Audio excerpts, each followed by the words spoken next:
दरअसल आपको बता दें, लोकसभा चुनाव 2024 की उल्टी गिनती शुरू हो गई है। ऐसे में सभी राजनीतिक दलों ने अपनी तैयारियां तेज कर दी हैं और अपनी रणनीति पर काम करना शुरू कर दिया है। कहते हैं कि दिल्ली का रास्ता उत्तर प्रदेश से होकर गुजरता है, क्योंकि यहां सबसे ज़्यादा 80 लोकसभा सीटें आती हैं। ऐसे में आम चुनाव में यूपी की अहमियत और भी ज़्यादा बढ़ जाती है। बीजेपी ने इस बार प्रदेश की सभी 80 सीटों को जीतने का लक्ष्य रखा है, तो वहीं इंडिया गठबंधन भी बीजेपी को हराने का दम भर रहा है।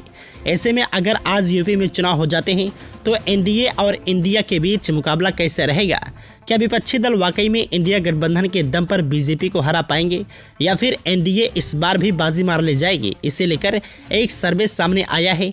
इस सर्वे में जो बात सामने आई है वो बेहद चौंकाने वाला है। दरअसल लोकसभा चुनाव से पहले टाइम्स नाउ नवभारत ETZ ने यूपी में एक सर्वे किया है।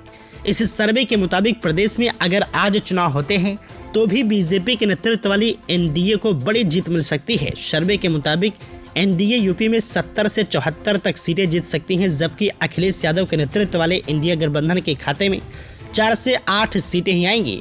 वहीं अन्य को 0 से 4 सीटों पर जीत हासिल हो सकती है।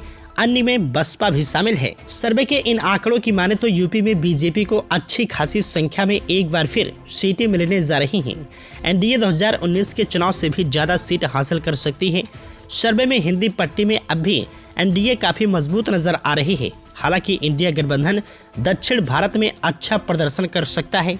हालांकि यहां बीजेपी पहले से ही कमजोर स्थिति में है, लेकिन अगर सर्वे के ये आंकड़े सही साबित होते हैं तो देश में तीसरी बार फिर से पीएम मोदी के नेतृत्व में एनडीए की सरकार बन सकती है। लेकिन गौर करने वाली बात यह है कि क्या वाकई में ये आंकड़े सच साबित हो सकेंगे?